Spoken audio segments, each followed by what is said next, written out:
السلام عليكم ورحمة الله. غنشوفوا في هذا الفيديو. Is it not a case, and I hear you absolutely, and of course there are nuances to the referee's decision being final in terms of retrospective evaluations of referees' decisions in terms of red cards, but I understand the point you're making about a result. Does the ends not in part justify the means? The idea that the outcome has been determined by an arbitration and rather than a referee, we all agree that actually the outcome that should have been achieved has been achieved in a perverse way by an arbitration panel coming to the same conclusion. No, Simon, no. The ends don't justify the means. It's wrong, the rules of law. Tell me. But it's about governance of it. I mean, I understand what you're saying, and I'm not suggesting that I'm questioning the veracity of your argument, but we are moving into a territory, and it isn't about result, but I made that point a moment ago, about referees' decisions on the field are not final. So the natural progression from that is that eventually... Esperance won at every point. So given all that, two questions for you. What does this do to the credibility of AFCON? And secondly, if it is played out that this is taken to CAS, what do you think CAS will do? CAS will reverse it. Yeah. Absolutely. People in African football didn't do their job, then this reflects on African football listen, I like as a whole. I like you, and that I wouldn't accept. But I like you, and I was pleased to hear you coming on again. But you can't conflate the two examples: world order and geopolitics. من قلب لندن، الإعلام البريطاني كيف رجع الرمان وكيعترف باللي الكاس مغربية بقوة القانون في وقت سيمون جوردان بانت ليه الحقيقة وحط النقاط على الحروب بلا زواق. المنسحب خاسر واللقب للمغرب. هذا الزلزال الإعلامي كيثبت باللي زمن السبة والفساد اللي كانوا معشين فيه وجوه قديمة، خاصة اللوبيات المصرية اللي سيطرت سنوات، سالا بلا مكان وبلا رجعة. بفضل الدهاء لقجع، الكاف اليوم كتعيش هيكلة حقيقية، ونظافة اليد المغربية بدات كتخوي كاع اللي عاشوا على الريع الكروي في القارة. الفيديو اليوم في اعتراف بريطاني قاصح كينصف هيبتنا وكيبين باللي كيهضر بالحق كينتصر في الاخر، والاسود دائما في القمة. Where the trade goes. You probably remember the astonishing scenes at the end of the AFCON final recently. It was played at the home of the host nation Morocco, and Morocco were in that final against Senegal. Most of the Senegal players walked off in the final minute of normal time. When VAR awarded Morocco a penalty with match goalless, Senegal earlier had what appeared to be a perfectly good goal ruled out just before that. Morocco's Brahim Diaz missed the resulting penalty via a fairly disastrous Panenka attempt. Senegal went on to win the final thanks to a goal from Pape Guy in extra time, and Senegal will now launch an appeal against the CAF decision. Arbitration for sport. And what is that decision? The decision is to overturn the result of the final. It's been made by the appeal board of CAF as punishment for Senegal walking off the pitch in protest over a refereeing decision. They walked off and they stayed off. Then they came back on. But anyway, the upshot is Senegal will no longer be recognised as the winners, and Morocco will. Senegal will now launch an appeal against the CAF decision to the Court of Arbitration for Sport. So maybe this isn't over yet. At the game on that occasion, and he's joined us since, is the Guardian African football reporter and expert Osasu Obe-Yuwana. Osasu, good morning. What is your reaction to when you heard this news late last night? Gobsmacked. Gobsmacked, as simple as that. I mean, did you see it coming? No, because the rules of football are clear. Rule 5.2 tells us all that the decision of the referee on the field of play is final. The last time I checked, there's been no change to the English meaning of the word final. Or do you know of any, Jim? It's a fair point. Who do you recognise then, Osasu, as AFCON champions? Senegal or Morocco? Well, as far as I am concerned, and this is not about my opinion, Jim, this is about the opinion with regards to the laws of the game. Law 5.2 is clear on what it says. So you cannot determine a football match in the courts of football justice. I will make this point. Should the referee have awarded the game to Morocco on the day of the final? Yes. Should Senegal have forfeited the game after abandoning it for 15 minutes? Yes. But if the referee decides not to exercise that authority and opts to continue the game, you cannot change the result in a boardroom. That is as clear as ABC. Is it not a case, and I hear you absolutely, and of course there are there are nuances to the referee's decision being final in terms of retrospective evaluations of referees' decisions in terms of red cards, but I understand the point you're making about a result. Does the ends not in part justify the means? By that I mean that whilst we don't like the idea that the outcome has been determined by an arbitration and rather than a referee, we all agree that actually the outcome that should have been achieved has been achieved in a perverse way by an arbitration panel coming to the same conclusion. No, Simon, no. The ends don't justify the means. It's wrong. Yeah. It's wrong. I'm a barrister, okay? Yep. I've been a barrister for 31 years. I know how to interpret law a little bit, just a little. Yep. Okay? If you have powers to exercise, you exercise it in the moment. You can't do it retrospectively. Yep. You can't. If he had done it on the pitch that day, nobody would have argued with it. He had the right to do that.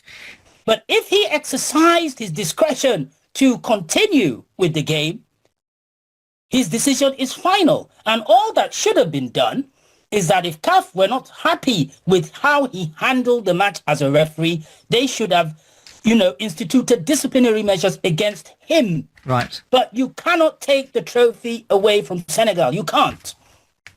But what would that have looked like at that moment, Astasu, if indeed the game had been awarded to Morocco on that night? I know it was in Morocco, so the home crowd would have gone crazy. But surely that would have been an absolute recipe for chaos on the pitch then. I totally agree with you. But do you base the rule of law on how people react to the rule of law? Or do you implement the rule of law based on the rules of law? Tell me. But it's about governance. I mean, I understand what you're saying, and I'm not suggesting that I'm questioning the veracity of your argument, but we are moving into a territory, and it isn't about result, but I made that point a moment ago, about referees' decisions on the field are not final. So the natural progression from that is that eventually, and I don't like the conclusion I'm drawing here, but I'm throwing it out to you, that results might not become final, because if a referee is able to be reversed on, say, a red card for a player, or any decision he makes on, actually a red card and a decision that can get reversed retrospectively, then aren't referees in the eye of a storm about being reversed full stop? You see, Simon, if we're not happy about Rule 5.2 of the laws of the game, can we ask IFAB to change it? Yeah, I hear you. Yeah. So they've interpreted 5.2 the way it suits them for the purpose of this particular scenario, rather than actually as it's written. No, it has been interpreted as it was. Look, let me tell you a story, okay? This is not the first time that CAF is going through this. 7 years ago, we had a Champions League final in Tunis between Espérance Sportive and Wydad Casablanca. I'm sure you didn't watch it. You may not even have paid attention to it if you're not into African football as I am, okay? In the second half of that game, a goal was scored by Wydad Casablanca. The referee, Bakary Papagassama of Gambia, who was one of the top referees in Africa at that time, disallowed it. Saying he had said it was offside. The players of Wydad walked off the field for 1 hour. 1 hour. And that's the first time in the history of the African Champions League that happened. They made every attempt to get the players back onto the field in Tunis. They didn't come back. And Papa Gassama, the referee, was a World Cup referee. He's a very good referee. He then declared the game abandoned, and he gave a 3-0 result to Espérance. Yep. After that result was declared, the normal thing would be, if you're not happy with the result, you go through the football justice system, which is to go to the CAF disciplinary committee, the appeals committee, and then the Court of Arbitration for Sport if you're not happy with the verdicts of either. Do you know what the CAF executive did in June of that year? The CAF exco met in Paris for 2 days, and then decided, you guys are going to go and replay the game. What? Without going through a football justice system? Just sitting down in some room in Paris and deciding that you're going to overturn the decision of a referee on the field? Of course, this matter was taken to CAF, and CAF rebuked CAF for disrespecting the laws of the game and their own statutes, and told them to go back and follow the proper justice system. And of course, Espérance won at every point. So given all that, two questions for you. What does this do to the credibility of AFCON? And secondly, if it is played out that this is taken to CAS, what do you think CAS will do? CAS will reverse it. Yeah. Absolutely. There's no two ways about it. They'll reverse it and give the trophy again to Senegal. To Senegal. The trophy is still with Senegal, so they're not giving it back to them. They still have it. To be honest with you, I think we were talking earlier. I think from a player's perspective, when you've already had that euphoric moment and that memory and feeling of that winning feeling, the reality is, even if the record books don't get changed, which we're saying they will, but the memory's still there. Given the Moroccan, if you said to the Moroccan players now, and I was one of them, oh, you won it. You've never felt like winning it. There's no. It's actually stupid. It's completely irrelevant. Actually, Osasu, I will put it to you because you're such an expert in this field. Simon's second part of his question: where does it leave the credibility of AFCON? Well, African football is still a spectacle. It is still of high quality. It is just sad that those who are responsible for its governance are not doing a great job. And come to talk of things on the bigger plane. How well are things going for the World Cup in the US, Mexico and Canada, Jim? Is it going well? I think it's a fairly bumpy ride, it's fair to say, at the moment, Osasu. Yeah. So, I am one of, CAF's very persistent critics, but I don't want this to be looked at through the prism of, because certain people in African football didn't do their job, then this reflects on African football listen, as a whole. I like you, and that I wouldn't accept. But I like you, and I was pleased to hear you coming on again. But you can't conflate the two examples. World order and geopolitics affecting the landscape of a World Cup have nothing to do with the governance of the World Cup, irrespective of whether Infantino's head's buried up Donald Trump's backside. Well, you have a situation where, for the first time in World Cup history, as I know it, maybe you know better than me, we have a host country telling one of the teams that if you come to our country to play in the World Cup, you're playing at your own risk. What the hell is that, Simon? But that's reflective of geopolitics, isn't it? No. Yeah, but it's also a very good point from They signed a hosting agreement with FIFA. Yeah. And in that hosting agreement, you are bound to welcome every team that comes there, irrespective of their politics, religion, whatever. Okay. So why would he say that?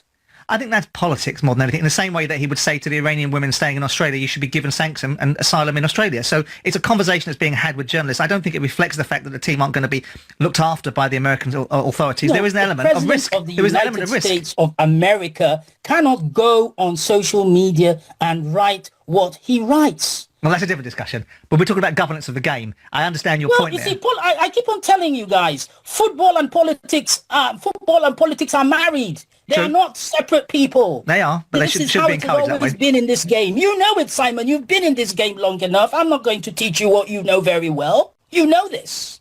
Osasu, I'm going to put one final point to you.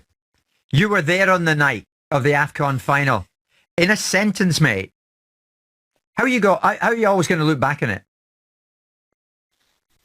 Sad, because we could have had a spectacle. I think we deserve better than this in terms of the quality of governance. And I hope that this scandal is going to serve as a teaching moment for everyone within African football. I have shouted and written and talked for years and years about appalling governance and the consequences of appalling governance. Unfortunately, I've been ignored. I've been targeted by some people who are within the football system because of what I say. But now the chickens have come home to roost, and we will have to deal with them now. Osasu Obeyuana, thank you so much. Osasu is a Guardian African football reporter and expert, and as Danny says, he's pretty darn brilliant as well. So at the moment, Senegal stripped of the title with Morocco awarded the final instead, but Senegal say it's not over yet. في الختام، هذا النقاش اللي دار في قلب لندن وفي الإعلام البريطاني ماشي مجرد هدرة خاوية، بل هو صفعة حقيقية لكل واحد شكك في حقية المغرب. سيمون جوردان بلسانه الإنجليزي القاصح أعطانا الخلاصة. زمن السبا الكروية والانسحابات السبيانية سالة، والقانون هو اللي كيحكم دابا، واللقب مغربي بقوة الشرعية الدولية. هذا الزلزال اللي وقع في الكاف اليوم هو النتيجة الطبيعية للسياسة التراكتور اللي خدام بها فوزي لقجع، اللي جاو بدا كيكنس في مخلفات الفساد اللي عشات في اللوبيات المصرية والقوة القديمة لعقود. برافو للقجع اللي عرف كيفاش يهيكل المؤسسة الإفريقية ورد ليها الهيبة، وكيخلي كاع اللي كانوا كيعيشوا في الريع والتحكيم المخدوم يجمعوش خشابهم ويخرجوا من الباب الضيق. اليوم العالم كامل كيشهد باللي الكره المغربيه ولات رقم صعب وماشي سهل تطحن، وباللي دهاء الاسود في التسيير فايت بزاف هذوك اللي مازال عايشين في اوهام الماضي. رسالتنا واضحه، اللي بغى يلعب معنا يلتزم بالقانون وباخلاق الميدان، حيث المغرب اليوم عنده دراري كيحميو حقه في الديان وفي المكاتب الدوليه. الاعتراف البريطاني جا باش ياكد باللي حتى حنا اسياد القاره، باللي هيكل الكاف الجديده هي الطريقه الواحده باش تطهر افريقيا من الفيروسات اللي خربت متعه الكره. ديما المغرب والاسود دائما في القمه، واللقب كيبقى في داره الاصليه بين مواليه اللي كيحفروا للمغرب كيتيح هو الاول في الحفره. وهذا الفيديو هو اكبر دليل على ان صوت الحق كيوصل بعيد حتى البريطانيا العظمى. خليو لينا في التعليقات واش كيبان لكم بلي هذا الزلزال القانوني غيكون هو الضربه القاضيه لمشاريع الفساد في افريقيا؟ بارطاجيو الفيديو باش العالم يعرف بلي المغرب بزاف عليهم تسييرا ولعبا ونزاهه.